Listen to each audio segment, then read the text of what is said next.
आज आप सबको एक मज़ेदार कहानी सुनाता हूँ। श्री बद्रीनारायण, बद्रीनाथ की महिमा। केदारनाथ, पहले जो बद्रीनाथ था वो पहले केदारनाथ था, जहाँ पे महादेव का स्थान है। तो केदारनाथ को केदारखंड भी बोला जाता था। तो पहले तो केदारखंड को तो केदारनाथ जो था वो 40 किलोमीटर बद्रीनाथ से दूर हो गया, क्योंकि पहले बद्रीनाथ के बदले केदारनाथ था। तो भगवान श्री विष्णु जी ने छल करके शिव जी का स्थान दखल कर लिया, क्योंकि भगवान का कुछ लीला कहानी है। भगवान घनघोर तपस्या में बैठ गया, भगवान तपस्या में चले गए। तो इसका एक रीज़न है क्यों बद्रीनाथ, क्यों भगवान श्री नारायण बद्रीनाथ शिव जी का केदारनाथ जो धाम है बद्रीनाथ में कन्वर्ट हुआ, क्यों। तो आइए इस मज़ेदार कहानी हम सुनाएंगे आपको कि बद्रीनाथ की लीला, भगवान बद्रीनाथ को क्या हो गया था, भगवान श्री नारायण को क्या हो गया था जो भगवान को कठोर तपस्या करना पड़ा, भगवान श्री विष्णु जी को कठोर तपस्या करना पड़ा, क्यों, आखिर क्यों। आइए जानते हैं। नारद मुनि, आप तो जानते हैं पूरे ब्रह्मांड में नारायण नारायण करते रहते हैं। तो नारद मुनि आए भगवान वैकुंठ धाम में भगवान श्री विष्णु जी से मिले।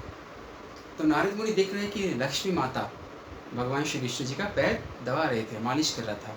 भगवान थोड़ा विश्राम में था। तो नारद मुनि देख के भगवान को प्रश्न पूछा, हे प्रभु, आप माते आपका पैर दबा रहा है। ये देख के ऐसा लगता है कि संसार में जितने भी जीव है सब तो आनंद में लिप्त है, सब अपनी स्त्री अपने हस्बैंड के साथ भोग वस्तु में लिप्त है, हस्बैंड अपनी बीवी के साथ भोग वस्तु में लिप्त है। तो ऐसे संसार में कैसे चलेगा, लोग वैदिक ज्ञान कैसे सीखेगा, लोग धर्मात्मा कैसे होगा, लोग शास्त्र को कैसे पढ़ेगा, लोग भगवान का भक्ति कैसे करेगा। अगर लक्ष्मी माता इस तरह से आपकी पैर दबाएगा और आप विश्राम में, तो भगवान को तो ये बहुत कठोर वाक्य था। ये बहुत ऐसा लगे कठोर, भगवान को कठोर शब्द यूज़ किया, पर ये भगवान का इच्छा से ही हुआ है। नारद मुनि ऐसे प्रश्न पूछा भगवान की इच्छा से। हमें नारद मुनि का दोषारोप नहीं करना चाहिए, नहीं तो इससे दोष हो जाएगा, वैष्णव अपराध हो जाएगा।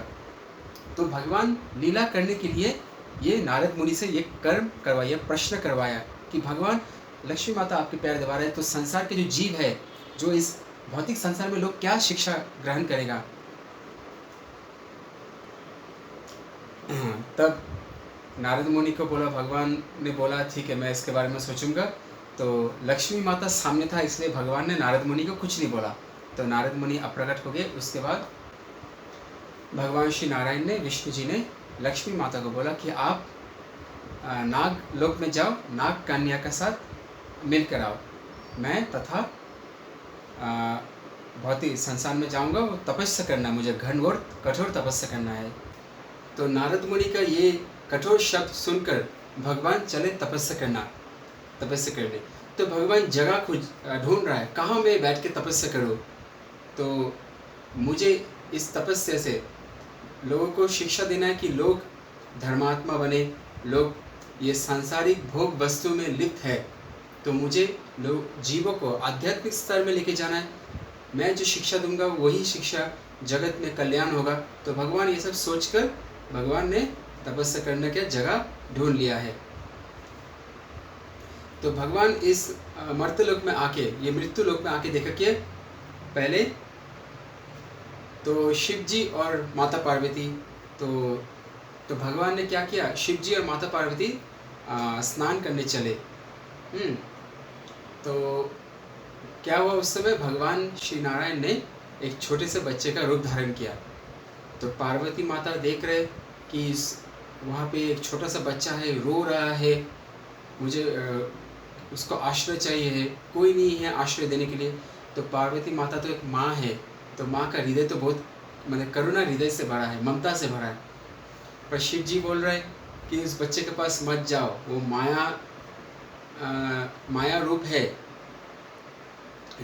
क्यों तुम ऐसा आश्रय लेना चाहता हो। तो पार्वती देवी बोला, शिव जी आप तो महेश्वर हो, आप तो सबको आश्रय देते हो, आप तो अपने भक्त को जो भी मुश्किल में है, जो भी कष्ट में है, आप उसे आश्रय देते हो, आज इस बालक को थोड़ा आश्रय दे दीजिए। तो शिव जी ने बोला, देखो ये माया का छल है, इससे लेने से बहुत मुसीबत हो जाएगा, फिर गोद में लेना पड़ेगा बहुत। तो शिव जी समझा रहे हैं कि माया में माँ तो माया देवी है पार्वती देवी स्वयं माया देवी है, तो ये भगवान का लीला करने के लिए भगवान ऐसे कर रहे हैं। तब पार्वती देवी माया देवी है, फिर भी ममता से भरा है। माँ ने क्या किया, बच्चे को गोद में ले लिया। तो बच्चे को लेकर घर में पधारे। तो इस बच्चे को तो माता पार्वती और शिव जी स्नान करने चले, तो बच्चे को घर में रख दिया। वही बच्चा क्या किया, जब शिव जी और माता पार्वती स्नान करके वापस आए, तब देखा कि उसने कुंडी लगा दिया और वहाँ पे दरवाज़ा बंद है। दरवाज़ा खोलने का जितना भी कोशिश कर रहे नहीं हो रहा है। तो शिव जी समझ गया ये तो भगवान नारायण ही है, ये तो नारायण है। पार्वती को बोल, देखो ये नारायण है, इसने हमारी जगह ले लिया, अब हमें दूसरा जगह जाना पड़ेगा। तो भगवान ने छल करके लीला के माध्यम से भगवान ने शिव जी और माता पार्वती का जो पहले केदारनाथ था वो स्थान दखल कर लिया। अभी केदारनाथ तो शिव जी और माता पार्वती 40 किलोमीटर, बद्रीनाथ से 40 किलोमीटर दूर हो गया, और वहाँ पे आज केदारनाथ है जो हम देख सकते हैं। और जहाँ पे नारायण जी ने तपस्या करने के लिए जिस जगह को चुन लिया था, वो केदारनाथ आज बद्रीनाथ स्थान बन गया है। बोलो श्री बद्रीनाथ भगवान की जय। तो फिर भगवान ने वहाँ पे तपस्या करना शुरू किया, घनघोर तपस्या करना शुरू किया। हाँ, दिन रात तपस्या कर रहा था भगवान। तो लक्ष्मी माता नागलोक से फिरे, तो भगवान को ढूंढ रहे। भगवान को ढूंढते ढूंढते वहाँ पे बद्रीनाथ में मिल गया जगह। तब लक्ष्मी माँ ने देखा कि भगवान तो मेरे स्वामी तो घनघोर तपस्या कर रहे, इतना कठोर तपस्या कर रहे। तो लक्ष्मी माँ ने क्या किया, भगवान को धूप में तपस्या कर रहा है, कभी बारिश हो रहा है, कभी झड़ हो रहा है, कभी तूफान हो रहा है। तो लक्ष्मी देवी ने क्या किया, अपने आप को, एक पेड़ है उसका नाम बंगाली में इसको कोल गाछ बोलते हैं। तो उस जो बहुत छोटे छोटे फल होते हैं, उस पेड़ का रूप उसको बोलते हैं कोल गाछ बंगाली में। तो कोल का जो पेड़ है, उस पेड़ का रूप धारण किया है भगवान को छाया प्रदान के लिए, ताकि भगवान को धूप ना गिरे, ताकि बारिश का ना गिरे, ताकि कोई कुछ ना गिरे भगवान के ऊपर। तो इसलिए उस कोल पेड़ को, कोल गाछ को मंगलमय कहते हैं। वो बहुत पूजनीय पेड़ है, क्योंकि लक्ष्मी मैया ने भगवान को छाया प्रदान करने के लिए वो रूप धारण किया है। तो ये आज वो पेड़ हम बहुत कम देख सकते हैं। तो आज भी हम कुछ कुछ जगह में वो पेड़ देख सकते हैं। तो उस पेड़ का फल से अचार भी बनते हैं। आज बहुत मार्केट में बहुत सेल भी होता है, आप देख सकते हो। तो ऐसे करके भगवान श्री बद्रीनाथ, भगवान श्री नारायण, जो भगवान श्री विष्णु बद्रीनाथ बने हैं।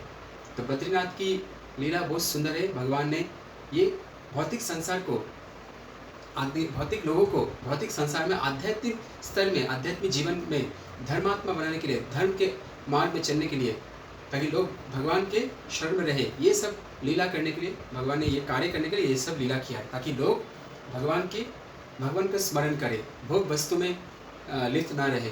भले हस्बैंड और वाइफ दोनों गृहस्थ जीवन जिए, पर सटीक गृहस्थ जीवन जीना चाहिए, ताकि भगवान की सेवा, भगवान की मंदिर जाना, धर्मात्मा बनना, शास्त्रों का अध्ययन करना, दान तपस्या करना चाहिए। दोनों को मिलके, हस्बैंड और वाइफ दोनों को भगवान की भक्ति करना चाहिए। भक्ति कभी भी छोड़ना नहीं चाहिए, क्योंकि भक्ति सबसे इम्पोर्टेंट है। अगर भक्ति छोड़ गया तो जीवन में बहुत कुछ मिस हो जाएगा, फिर नया जन्म लेना पड़ेगा। जब तक आप भगवान की भक्ति नहीं करोगे, तब तक आप अपना शरीर, आपका जो आत्मा है वो शरीर त्याग नहीं कर सकते। वो 84 लाख योनि में भटकते रहेगा, उसका फिर जन्म होते रहेगा। तो इस जन्म मृत्यु के बंधन से हमें मुक्ति भी पाना है। कैसे? भगवान की भक्ति भी करना है, घर में गृहस्थ संसार भी चलाना है, हस्बैंड को चलाना है, बच्चे बीवी सबको चलाना है, पर हर दिन भक्ति भी ज़रूरत है। यही भगवान शिक्षा दे रहा है। तो अगर आप बद्रीनाथ जाने का मौका मिले तो ये मौका कभी नहीं छोड़ना चाहिए। बद्री नारायण का दर्शन करना बहुत मतलब करोड़ों जन्मों के बाद ये सौभाग्य मिलता है। तो मैं रिक्वेस्ट करता हूँ कि जो भी धाम जाए तो बद्रीनाथ अवश्य जाए, बद्री नारायण का दर्शन करे। बोलो श्री श्री बद्रीनाथ भगवान की जय, श्री लक्ष्मी नारायण की जय है। राधे राधे। आप लोग कमेंट बॉक्स में ज़रूर बताएं कि कैसा लगा बद्रीनाथ की लीला। अगर और भी बहुत कुछ लीला सुनना चाहते हैं तो अवश्य मुझे ज़रूर बताइए, मैं और भी लीला कथा सुनाने की कोशिश करूँगा। तब तक के लिए हरे कृष्णा, राधे राधे।